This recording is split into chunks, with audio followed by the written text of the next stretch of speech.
Hey, doctors, entrepreneur doctors, that's who I'm talking to. I just got back from my 35th reunion at Meharry Medical College School of Dentistry, and I'm so excited. There were some young dentists coming up to me and asking me a lot of things, how to become successful.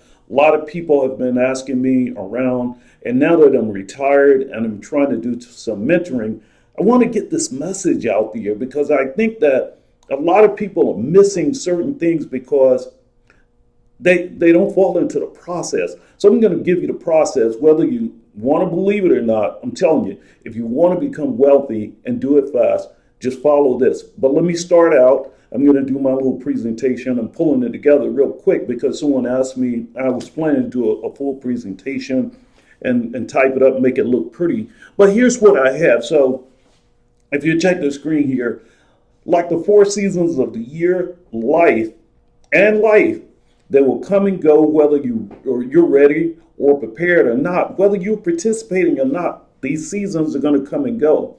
So I believe that we should always take the path of least resistance. These are my little notes when I get on my iPhone. So it's just that when I'm sitting there thinking, I'm thinking, what should I say? And it's a path of least resistance. So if you want to get there, why are you going to make it too hard? Everyone says work hard. Yeah, work hard, but really work smart and hard. So you can skip and jump over some of these steps if you're prepared. Usually you're held up by either experience, which you don't have, or money. You don't have enough experience, or you don't have enough money, or you lack both. But the quicker you can get these, the faster you're going to move. Remember, experience is not just clinical, but also business. If you're going to have entrepreneurial success, you got to have the entrepreneurial experience. And where are you going to get it? From the experts who actually achieved it. A lot of people talk about it, but the experts that actually did it can tell you in exactly what it is and how they did it. So it's written down by a lot of people, but this is something that is shared with everybody who's successfully pretty much is, and you hear it talked about. A lot of people even preach it, but they don't do it. Is written goals. You have to have written goals. So I'm going to ask you, just follow with me on this video and then just take this challenge. It's a 30-day challenge. You can do it. And I'm telling you, if you don't come out better on the other side, you can give me a call personally and just wear me out. But I guarantee you, this is going to put you well above the rest. You're no longer going to be mediocre after you start this. You're not going to be normal because everybody kind of fits into the norm. And here we're going to break away from the pack. Not going to fit into the norm anymore. This is something that's going to change your life for the better. For the rest of your life, if you go through this, you'll change your whole life. So first of all, where do you want to go? What do you want to do? What do you want to have? Specific. Be very specific. You're defining your destination. Where are you going? This is the time that you input the data because what we're doing, we're programming our subconscious. The conscious we got to go through, but each day we're going to program our subconscious. So you got to give it that food and feed the brain because the spirit is what it is.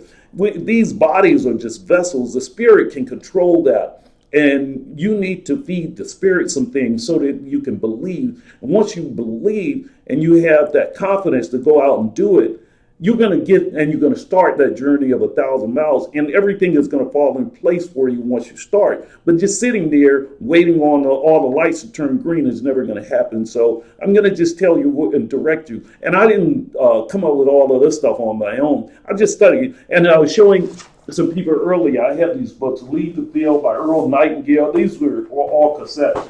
Zig Ziglar, another one of my best. I love Zig. J. Conrad Levison used to do the, I call the name of it, marketing guy, though, the guerrilla marketing. Great stuff. And Rich Dad, Poor Dad, but I got a whole stack of them. But the main thing, I don't want you to start on all of those, but I'm going to give you one assignment.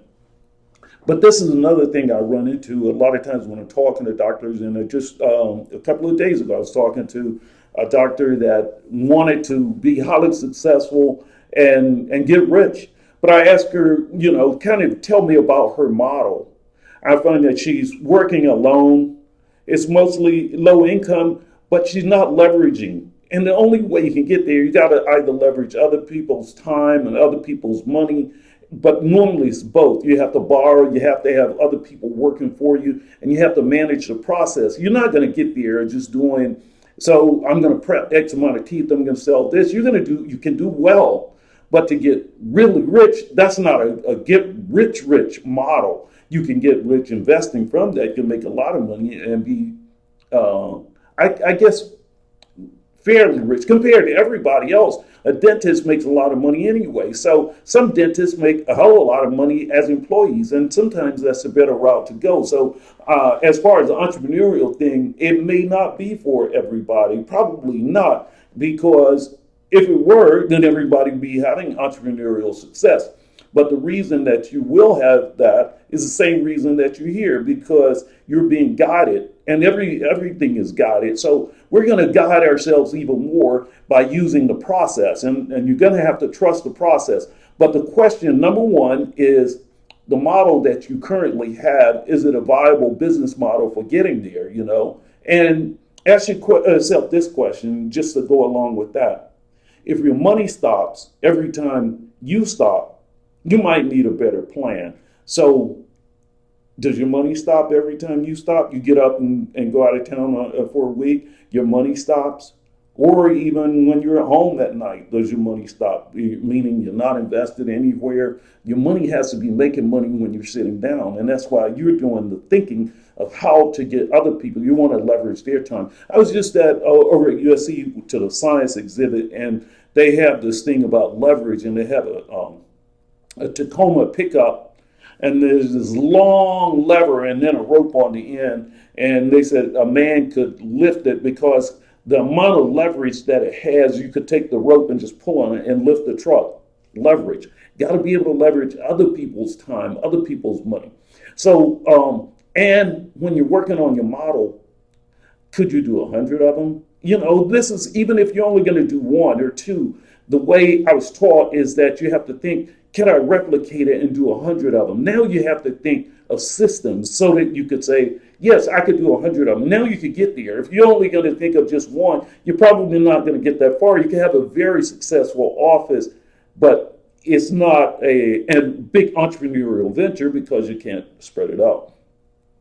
And thirdly, are you willing to pay the price? I swear, you have to tell yourself, I'm willing to pay the price. And then, so I was watching the TV yesterday on Discovery, and it said something about what is called an event horizon. So around this black hole, it's whirling and so forth. And they said, I'll just get caught up on that rim, and the centrifugal force just keeps it sitting there, even though the gravitational pull is pulling everything into this black hole. It's spinning so fast that it could get caught up on the rim there. But once it actually hits that tipping point, there's no return. So they call that the event horizon. You get to that point where it's gone. You hit the tipping point. Well, that could be a negative thing, but here we're talking about a very positive thing. Once you cross the event horizon and hit that tipping point in your knowledge of being an entrepreneur, you're never going to go back. You're going to keep moving forward. So this is a good thing. You got to accumulate a certain amount of knowledge, and you have to follow, and you have to trust the process. So let me see, how do I move to the next slide? I didn't do something right. There it is. Here's my play button. So I should be able to go to the next slide. So the process. Oh, and this one I kind of got. This is and it may be a little bit different, but actually, Robert Kiyosaki talked about the cash flow quadrant, and that's kind of like life. But he was talking about the first quadrant. And the first step, it's like most people start out, they're employees. And as if you're an employee, you're trading time for money. You're working, and someone's giving you money. So that's square one. Square two would be your sole proprietor. You're still trading time for money, but you own the business. You're working for yourself, but especially if you're not a good business person, you could be worse off than you would be in square one. And a lot of dentists I meet are in square two. They're sole proprietors, but they're making less money than the people in square one. You bought a business, but you don't know how to run a business. So now you're in business, and what you take home is actually less than you would be in square one. So maybe not the best idea for everybody. If you're not willing to learn and become the entrepreneur, stay in your box. Stick to what you know, and that's one of the things I'm preaching. Stick to what you know. Don't get too far out of your lane, because now you can become an expert at whatever it is. When you go to the next step, be prepared. Don't jump in the water if you're not ready to swim. Be ready. The third one is the business operator, business owner. You own a business. You own a business system. And now you can have other people working for you, because you can leverage their time, and you can put one facility, two facilities. You can go out of town for a couple of weeks. Your money's not going to stop when you stop, because everything just keeps on rocking and rolling. And then lastly, where I am now, I'm an investor. And as you move to that quadrant, if you're an investor, you have money working for you. I finally got to the point, I really don't have employees, and that was, I know a lot of people think, well, wow, you're finished, you're not going to make money. No, I want to make a lot more money. And that's why I was so glad to kind of get out of owning even the business systems, because now I'm studying everything that I can. I've been doing that before, because I was trying to prepare for moving to that last quadrant. It's like the winter years. You move to the winter of the, and Frank Sinatra sings that song about the seasons. But when you move to the winter, you don't want to be working too hard. I'm a retiree, and I should be able to mentor. And I was very fortunate to sell my business for a lot of money. I set aside $3 million to give to helping the cause. $1 million to Meharry, my alma mater, dental school. I owe those guys everything. Meharry is home. And then I got to get back to North Carolina Central. These HBCUs really helped me. And this is what I know, so I can travel that path. But what I really want to do is go back and get the young brothers, and prepare them, because we don't have a lot of people applying to these dental schools and medical schools. So I'm going to help the process. I'm going to help make 100 guys of these young black boys become black doctors. So here's what I'm going to do. I'm trying to teach and preach the process and make it easy. If you follow the process, and a lot of people who are doctors are talking to me. So it's the same thing if we're teaching kids and we're teaching adults. But most people that go through dental schools or medical school, they learn all of the things that are taught there, but they're really not taught business. And even a lot of people that are taught business aren't taught to be entrepreneurs. I'll tell you, it's a difference, actually. So, and I have here like that goes back to the other page. I think I kind of skipped. Anyway, this is my mission. And the reason I'm showing you my mission, because a lot of times it's a lot easier to show you what's happening than to just tell you. So since I retired and I have money, and now I'm actually on another mission. I started to, how am I going to make this thing really happen so that I'm successful on my mission of going and getting these boys? So I went back, and I started listening again to Earl Nightingale, Brian Tracy, those kind of guys. I know a lot of people blow it off like, no, that's nothing, you're wasting your time. But highly successful people listen. Even CEOs of billion dollar corporations, they bring these guys in to speak to their people, keep their heads right, keep them in the, and you need that. So you got to trust the process. If you're not willing to pay the price, get out the water. You're gonna drown. You're in the wrong. You got to have some skills when you jump out here, and you need some confidence. So go and get it. Be willing to pay the price. I was telling someone I paid $10,000 to go to Fiji, spend a week with guys training under what's his name? Anyway, you got to be able to spend the time and money. Tony Robbins, but you got to pay the price, and there's all kinds of things. But you got to keep your mind, feed your mind. But this is my journey: is save our sons. I said save a son. It's kind of like a campaign, but it's actually save our sons.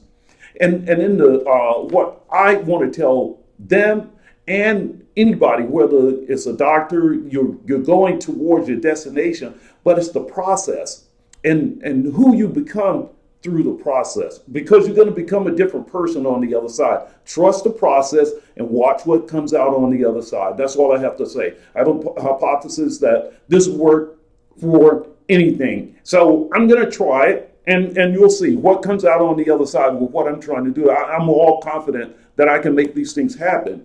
I'll tell you a couple of things more that you have to do, and this is real. Remain 100% accountable to the cause, whatever your cause is.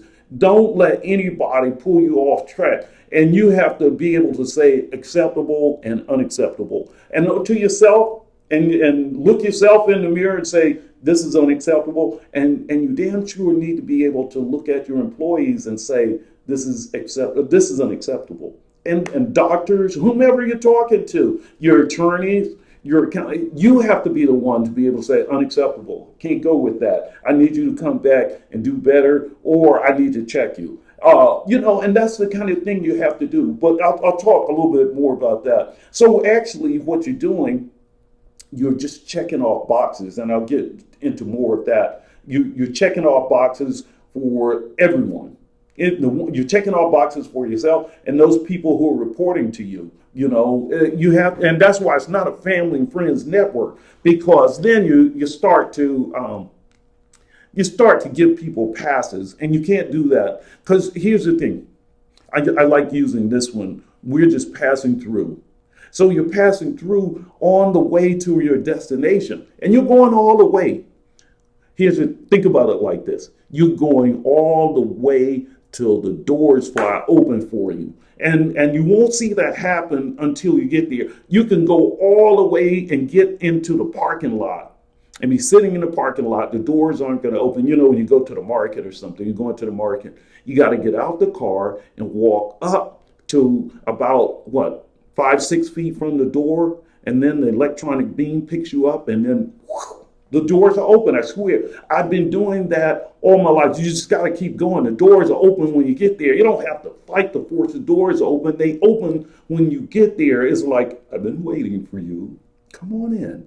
I swear it's going to happen. You're going to see. So we're just passing through in the beam of light. It's going to open. You can walk right in and collect. You see where I say gold or gold, Gold, that you're going to collect your crown as you go there, but you're going to have to keep going. And this is how you do it.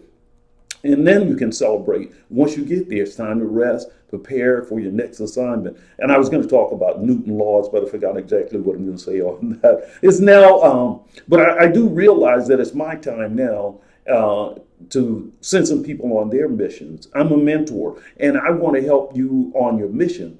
And really is a method to the madness. I call it that hour, that preparation hour. I have this thing, I was waking up, and I still do, at about 3:33 a.m.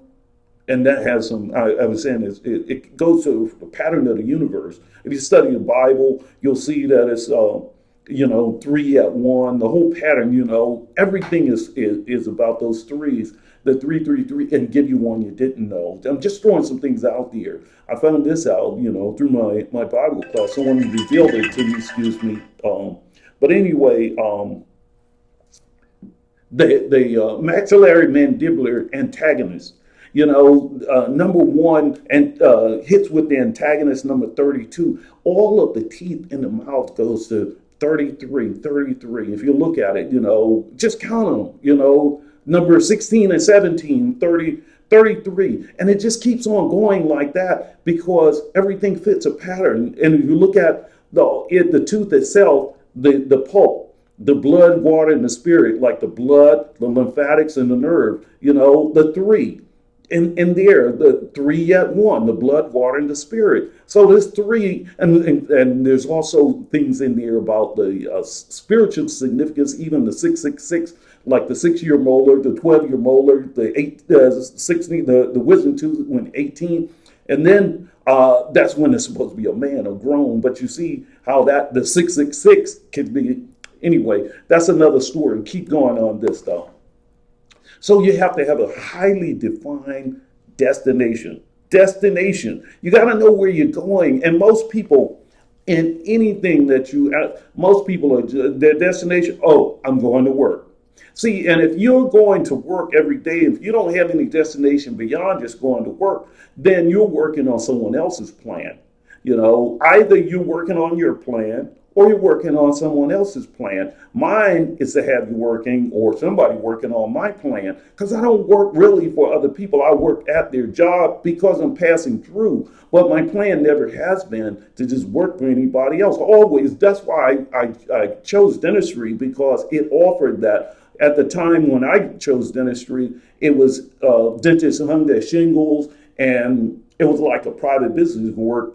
You can work for yourself. You can own your own little business. But now there's options. The DSOs have really started to dominate the space, and they will. But either you can beat them or join them. But if you're going to beat them, you gotta do some things to really compete. But you can join them, and you can supply them with offices or different things, or you can just find a way if you stay in your lane. And let me throw this out there: don't try to do everything and be everything to everybody. Now is the time for specialization. I see a lot of dentists.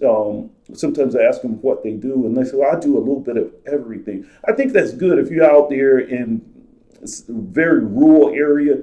But if you're not, and you're in the city, do what you really like to do, two or three things, and get really good at it. Then you can do them fast. You don't have to think or worry about them. You can make a lot of money, and people will pay you to do it. So you're really, if you're just going to do clinical, kind of limit what you do. Don't try to be all things to everybody. It's too hard, and it's like someone we were talking about, and they mentioned Fred Sanford. When the guy comes and he's a lawyer, he's a doctor, he's something else. Whatever you need, he can adapt and be that for that day. He said, "Oh yeah, today I'm a judge," But anyway, you got to decide what is it that you want to do and what you're going to be really, really good at. Very few people are good at everything. Very few. Oh, I had this instance. I was just back at Meharry, and I'll share this one with you. I was. It's so interesting when you go back and you're talking to people about these kinds of things. But I was talking to Dr. Moses, and he's the recruiter. He's the dad for everybody there. Dr. Moses is about 90, and he's been doing a lot for me, Harry. But we were talking, and I was saying, well, dental school, it's rough when you're going through, and really, especially if you're keeping up. And my goal was to just graduate on time, to make sure that the day of graduation I had all my papers. And I mentioned something to Dr. Moses, and he was like, yeah, you were one of the ones who had your paper. The man has a memory. That's because I'm back for my 35th reunion. You were one of the ones that got your papers on the day of graduation. I don't know how he remembered that. And I said, yeah. I said, I made sure I was focusing on that. I said, nobody could go through dental school and get all A's. He said, well, not true. Charlie Williams did that. And on the day of graduation, there were 27 awards. He picked up 24. I was like, wow. This is my old surgery instructor. I know him. He's a very humble guy, always smiling, walks, very proud. But 24 out of 27 awards, all A's. Doc, I want to see you. I got to shake your hand and bow to you on that one because that's saying something. But if whomever, if you're looking at, you see, some people have those gifts, can do everything.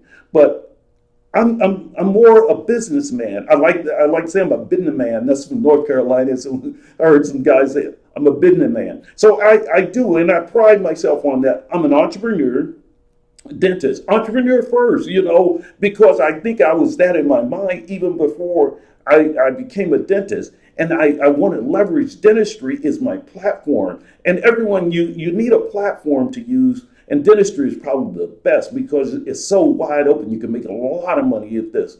But you got to prepare so you have a good platform. But as an entrepreneur, you got to be able to leverage that. Leverage everything that you already have. And then you can just parlay that into the next thing. So that's all it is. Parlay this into that and then that to the next thing. How do you get there? This 1 hour a day. You call it think time. And that's one that Earl Nightingale is talking about. And that's why I went back And I started to review just because now I have another mission that I have to accomplish. I got to get 100 kids from these minority neighborhoods. I somehow, even through scholarships and so forth, because my mission is to graduate 100 doctors with my new nonprofit Brothers in Bow Ties, and I'll give you more on that. But here we're talking about you and success. But Brothers in Bow Ties, I want to graduate 100 doctors from some of these communities in Chicago and coming at you because I can't see it, why we're not putting these black doctors. But Meharry is the key. 42% of all the black dentists in America graduate from Meharry, but we only make up 3% of the population of dentists in America. Got to change some of these things, and that's what I'm here for. But anyway, to get you more on your process, I want you to study this thing by Earl Nightingale. And a lot of people out there, you got to start with something. So I'm not trying to rewrite the curriculum. This is stuff that's already out there. I could say I come up with something, but there's nothing new under the sun. Everything that could be said has already been said. But if you'll do this 1 hour a day, I would wake up around 3 o'clock. People were like, Doc, what are you doing up at that time? Well, I've been doing that since undergrad, and it just became a habit. I wake up. I used to set my alarm, and then it became just a habit. I used to set my alarm so that I could get up after my roommate and his friends would leave and stop partying, and then I could get up when it's quiet, and I could study for a few hours. So I still do it. I wish I could change. I'm retired, but I still wake up at around 3. I just spend a couple hours up doing different things, and then I go back to bed. But it's a great time if you're trying to get ahead. I wish I could turn it off, but if you're not doing it, you need to turn it on. 1 hour, just think time. But here's what you're doing. You have to define exactly what it is you want to achieve. And then you're going to have your top 20, today's top 20. That's where you're going. That 1 hour a day, 5 days a week is going to give you those hours that you need, 20 hours a month. So times 12, you're going to have your hours, and you're going to get to the point whereas you're so far ahead of everybody else. So 5 times, that's 100 things each week, 5,200 things that you have, but you're not going to do. So I would do 20. It takes you a while to kind of start making this thing work, and you're never going to get all 20 done each day. So some of them are going to carry on to the next day, but you get your priorities done, and then. But even, you run out of things, just put down, stop by the cleaners to get my clothes. They contribute to you helping, anything that you have to do. But your top 20 every day. But what it does is if you're writing, and it's like early in the morning when everybody else is still asleep, or late at night when they're asleep, in the quiet time, and when you're thinking and you're forcing yourself to go there 5 days a week. And this is not work. This is the ultimate work. You're just thinking, what can I do today that will put me closer to my destination? Because once you plot from point A where you are to point B where you're going, and there's pretty much a straight line, but you got to break it up into segments, because if you say I'm going to be here in 3 years, now you have these 36 months. Where are you going to be in 12 months? Where are you going to be? And these are the things that you have to say, well, what resources do I need? Who do I need to talk to? So I started using the thing of the Brothers in Bow Ties and my mission to help kind of show you how I'm going about it. Now, I know one of the reasons I was back at Meharry is because I know I needed to talk to Dr. Moses, because he's the guy that kind of sending me on this mission, my mentor. And he said, you need to go back and get these boys when they're like 12 years old, get them into these STEM programs, science, engineering, math, and tech. You got to get them young, because if you find somebody who's already, 18 years old, they don't have the prerequisites to hit college to do all of those biology, chemistry, and physics, so forth, to be pre-med and pre-dental, so forth. So I have a job to do, and what I'm doing, I'm going back 1 hour a day. I'm listening to these guys, and then 1 hour, I'm just sitting there. and I'm thinking and I'm writing them down every day. And each day I'm checking off what I need to get done. And just because I'm doing this process under the people that I need to know to help me get to where I'm going, God is just bringing them into my life, and the things are happening because I'm moving. Like I said, a journey of 1,000 miles starts with that first step. Once you do all of your planning, you actually have to do something. So that's why the 5 P's, I added one so I can kind of make it my own. It says proper planning prevents poor performance. So I put proper planning and preparation prevents poor performance. The preparation is, you got to learn. You can plan something out, but you got to get prepared to get started. Your preparation is actually getting started. You have to get it started, and therefore proper planning and preparation. You have to plan where you're going, the destination. It's like if you had a navigation device on my car and my Rolls. It came with a little bit different. It says destination input guidance system, and then what's your destination, and any of them, if you use what is Google Maps, the first thing that pops up is destination. They know where you are. You have to establish where you are in your mind, but when you have these navigation systems, the GPS knows where you are, where your phone is, and then you put in where you want to go, and from there they can triangulate off the satellites and give you the exact places to turn. And that's what we're trying to do. We're trying to get these things down so that you'll know what the next step is. You're just programming your subconscious so that it's like a navigation device. But if you don't have something where you're going, and I find this to be so true, I need to stop because I don't want to make too long a video, but that's why a lot of people can't really go anywhere, because anything you ask them to do, I don't want to be doing that, because they don't have a higher destination that they know they're going through.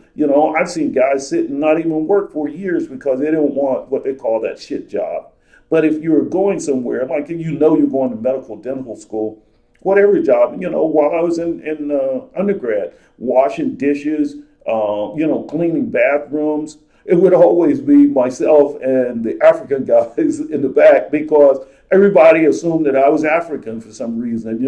So it was really hard for me to get the job. I was back there speaking Igbo with the Nigerians at one point. It was just, but you're just passing through. We could do any of those things when you've got a mission and you're just on the mission. Then you're not long for that place. You're just doing it. You're in school. You're going to graduate next year and keep moving. So you don't have that. It's when guys can't see themselves going past that and just keep moving, they get stuck. The same thing, and that should be your challenge in life. Once you accomplish something, you're just moving to the next thing. Celebrate and keep going. So anyway, let me see if I have more. And this one is about my mission for young black youth. The navigation process. And Joel Embiid from the 76ers call himself the process, and he constantly say, trust the process. State your goals. I'm trying to get 100 black doctors, and I have to create a curriculum or give them something like STEM and be a mentor. Go find pastors, get them to help with my situation. Who do I need to get involved in this thing? The deans of dental schools, people at Shine in different big corporations, doctors. Train these people how to study, how to achieve these things. I have to have a database that I can follow up with. And then I have to get the parents involved. These are the things I'm saying your thinking has to be, so that you're working out how to get to your destination. You already set the goal, that's your destination. If you're going to get there, you got to plot this thing out. And each day you're rewriting, because sometimes you change. There's a thing about Brian Tracy has, and you can look that up. It's about adjusting to the navigation. Let me see if I can find that. But anyway, I'll tell you more about that. But the STEM curriculum is something I think that will help my guys, if I can get them in there and motivate people to nurture them. And so I'm gonna get there. But for you to reach where you want to go, first define where you want to go. check out Lead the Field by Earl Nightingale. And for 30 days, hit it. And you can just say, send me an email. If it doesn't work for you, send me an email. If it does, entrepreneurdentist@gmail.com. Entrepreneurdentist@gmail.com, and I'll get it. I need to hear from you. If it works, or if you have any questions, send it to me and I will respond. So you have an assignment, and your assignment is lead the field. Get 20 items every day, your top 20. But while you're doing this for 30 days, check out everything here, Earl Nightingale. Go through these tapes and lead the field and really give me some feedback. Where are you 30 days later? You should be kicking ass. You know what I do? I tell myself, and I'll tell you, my number one pride is that behind my name, I put GSD, and I get shit done. I do, because that's the pride. All of those other things are good, but at the end of the day, the question would be, if my dad was around, did you get shit done? Doesn't matter. All of the other degrees, you got to be able to achieve something. And the only way you're going to achieve it, have it written down, check it off. Then you come back home and do whatever you want to, And each time you do this, I'm telling you, it's going to work, and it'll put you there. But that's enough. I don't want to go too much. But if you stick with me, I'm telling you, I can help get you there.